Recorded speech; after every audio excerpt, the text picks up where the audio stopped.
Sthapakaya cha dharmasya sarvadharmasvarupine avatara varisthaya Ramakrishnaya te namaha.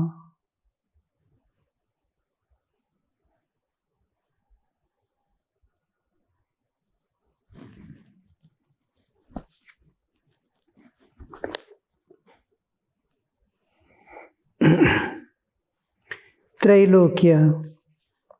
Sir, where is people's leisure? They must serve their English masters. Master.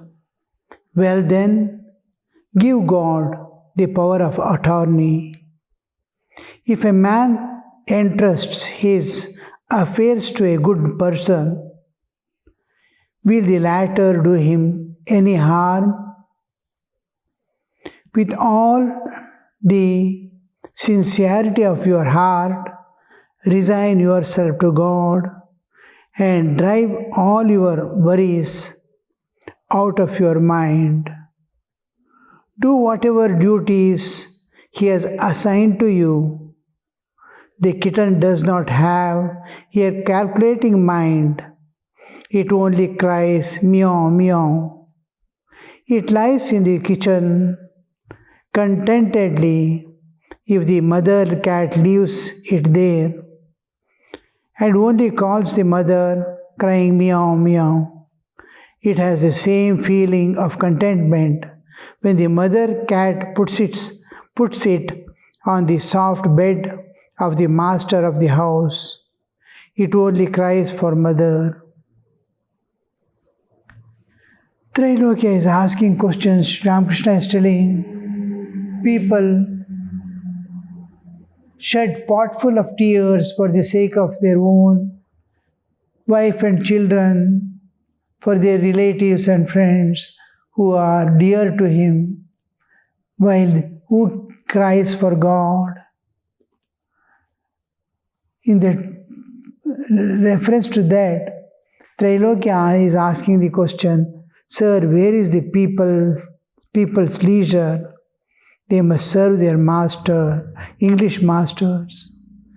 Sri Ramakrishna is telling, when things are beyond your control, things which you cannot do, then surrender yourself to God. Give the power of attorney. I can't do it, you will have to do. With all sincerity of the heart, present it to the Lord. You have to take care, you have to do. That complete unconditional surrender, giving oneself entirely at the disposal of God, as you keep, where you keep, how you keep, I accept it. We were still brahmacharis in the ashrama when we joined it decades before.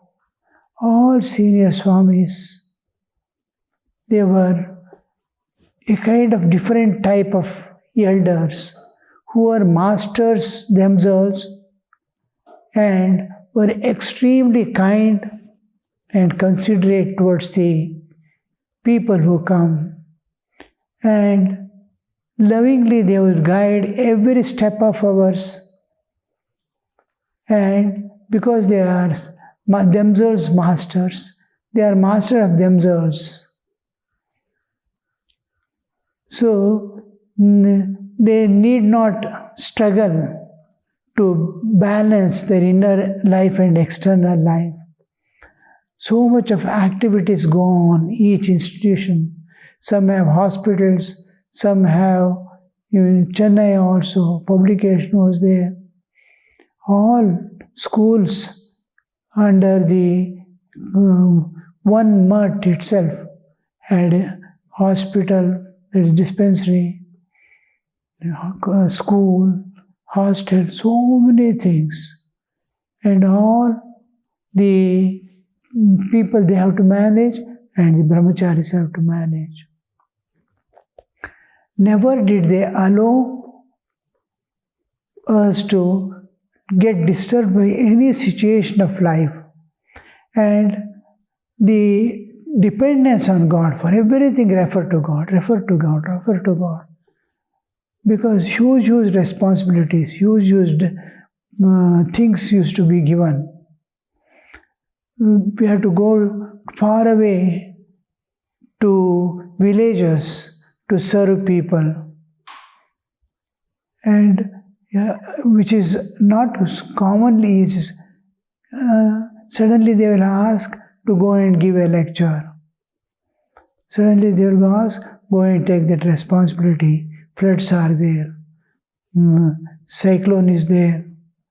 We have to go all the way, and never a word from anybody came that I can't do this, I will not do this. Because the dependence on God was more, and we were all the ashramites were taught how to depend on God and get guidance from God.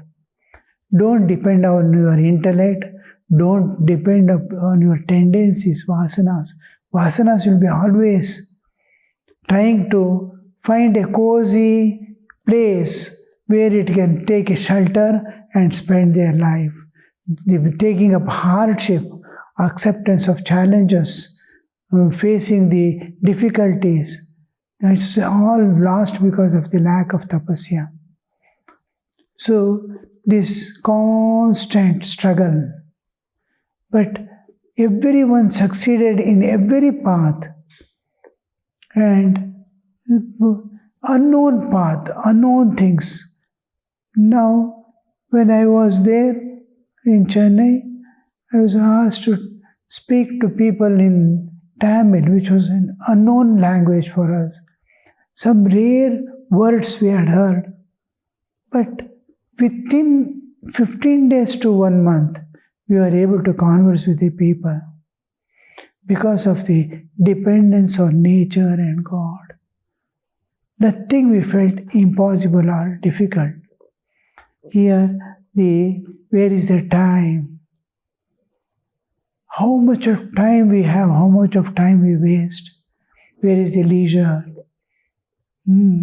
How much time we waste just moving about this, that and all. If you just write down and calculate how much time I have spent for what, you will see that most of the time we have wasted without any work and activities. So here the question that where is the leisure? If in spite of all that, if you find it difficult, with all dependence on God and this one, if still you find the difficulty, then give the power of you do. On my behalf, you do. You will tell to God that power of attorney giving. Subjudge, sir, we are householders. How long should we perform our worldly duties?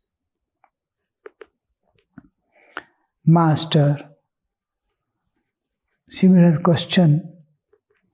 When the devotees would come and ask the senior monks who are our guides, we are householders, when they say, the Swamis used to say, you are small householders. We have huge house, huge number of people living together. And you are telling your householders, we have to beg every day our food from door to door. Where will we get? We don't have any earnings. But huge number of, and we serve the world also with the funds that we collect. A small amount is given to this body and mind. Rest of the things is for your sake we are collecting. And huge responsibilities we are taking, schools and colleges, hospitals, so many institutions, varieties of institutions we are managing, begging our money from people. And you have got small earnings and two or three people at home, and you are calling yourselves householders. Look at ourselves being great householders with large number of people, large number of responsibilities and duties to discharge. Sri Ramakrishna is telling, Master, surely you have duties to perform. You must bring up your children, support your wife, and provide her in case of your death. If you don't, then I shall call you unkind. Sages like Shukadeva had compassion. He who has compassion, who has no compassion, is no man. Subjudge. How long should one support one's children, Master? As long as they have not reached their majority. When the chick becomes a full-grown bird and can look after itself, then then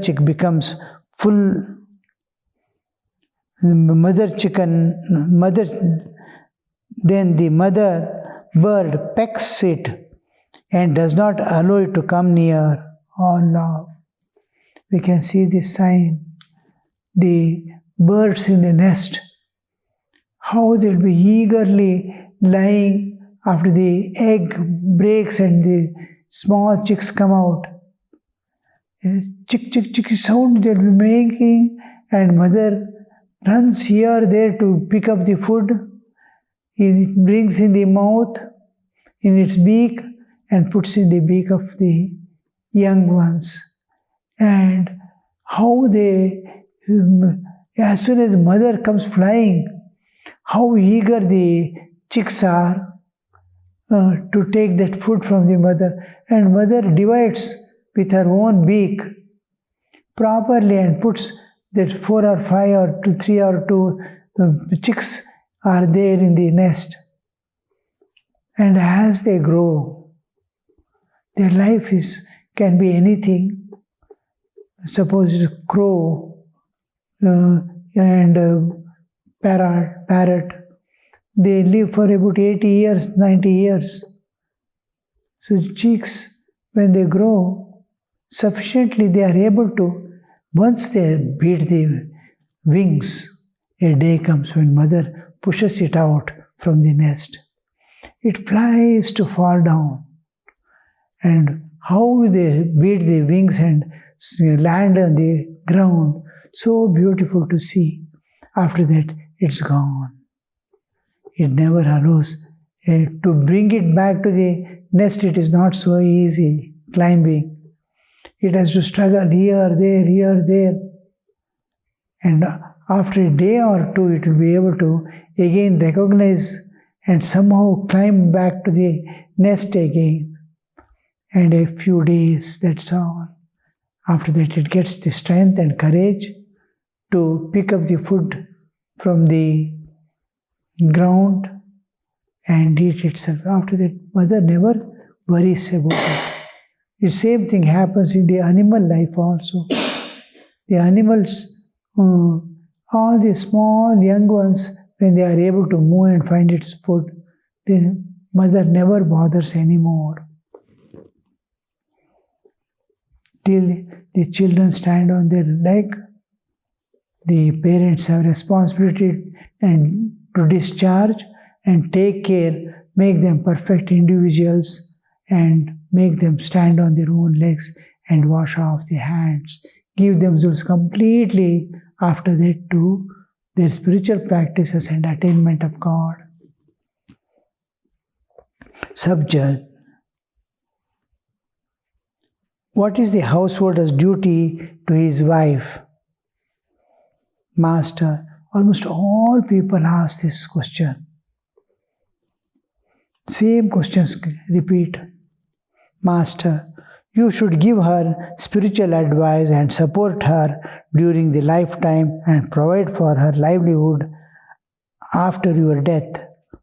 If she is a chaste wife, how much of responsibilities you see. People rush to get married and enter this life, but they fail to take the responsibility of wife and children with the same grit and same consciousness of duty. The husband is supposed to take care of the wife. Now, most of the houses we see, wife are earning, and they are taking care of the family themselves. They are taking care of the family.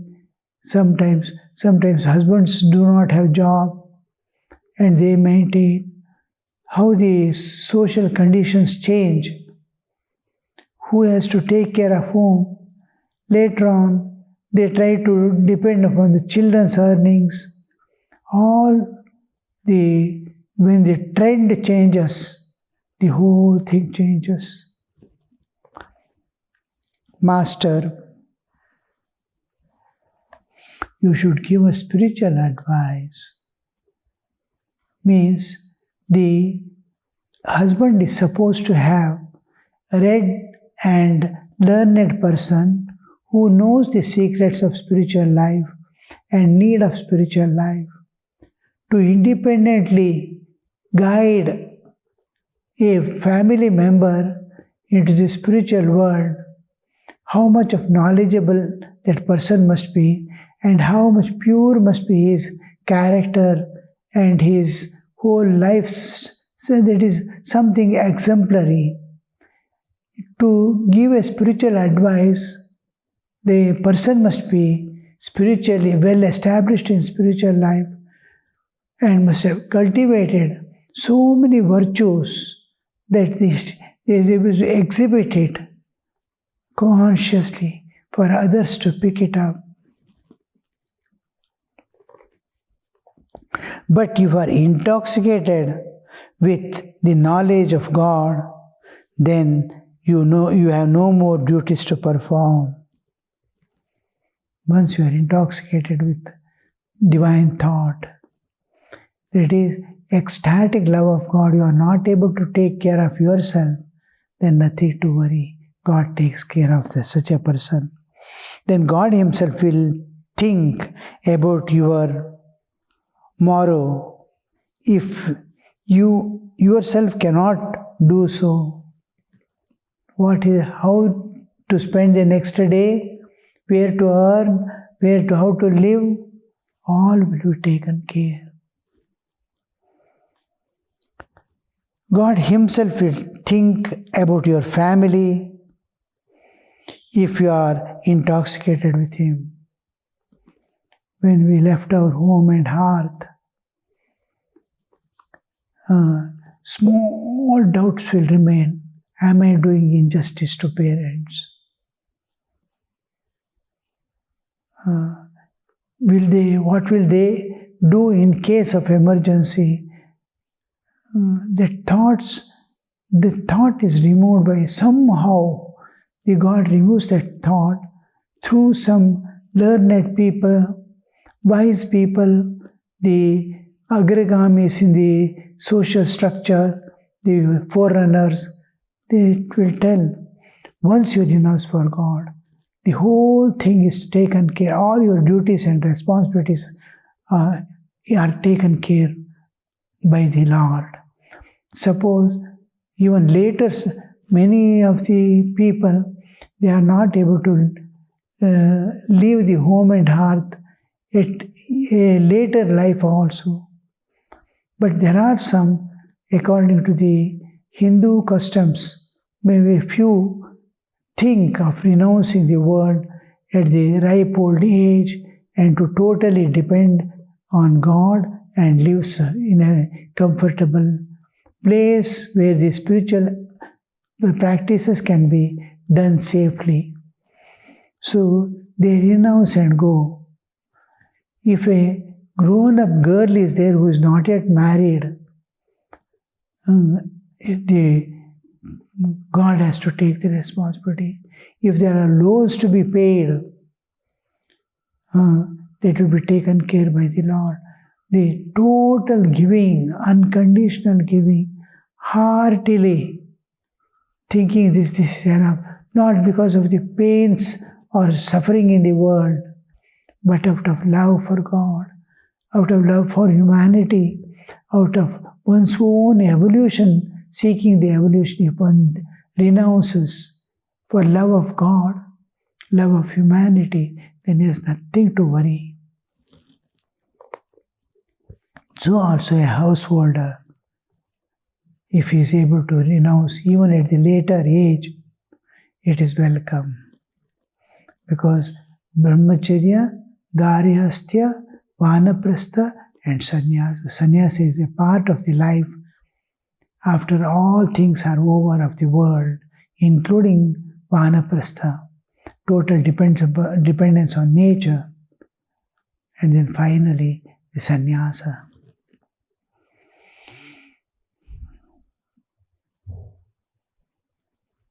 If a landlord dies, leaving behind a minor son, then a guardian is appointed by the court who takes charge of the son. These are the points of law. You know them. He's a sub-judge. Ramakrishna is talking to him in lawyer's language. Sub-judge, yes sir. Vijay, priceless words. God Himself carries on His shoulders all the responsibilities of a person who thinks of Him with single-minded devotion. Vijay is telling one of the devotees there, priceless words. God Himself carries on His shoulders all the responsibilities of a person who thinks of Him with single-minded devotion and is mad with divine love. A minor gets his guardian without seeking him. Alas, when shall I have that state of mind? How lucky they are who feel that way. He is listening carefully that the nectar of words of Sri Ramakrishna is entering within and creating clear understanding of the reality, because they are free from tamas, they are free from rajas. These are devotees, exceptional devotees who have emerged out of the tamas. Tamas is all things that is intense greed, lust, greed, and all this kama, krodha, lobha. When it is intense beyond the limits, it is a manifestation of tamas. Similarly, lethargy, laziness, all this dirgha sutritva, go on postponing the duties and activities. These things create the tamas aspect. If tamas is there, we cannot clearly understand what is being told, what they are hearing, and it will not transform man. The tamas must go, rajas also must subside. Rajas is the desire in the world, running about here and there with activity.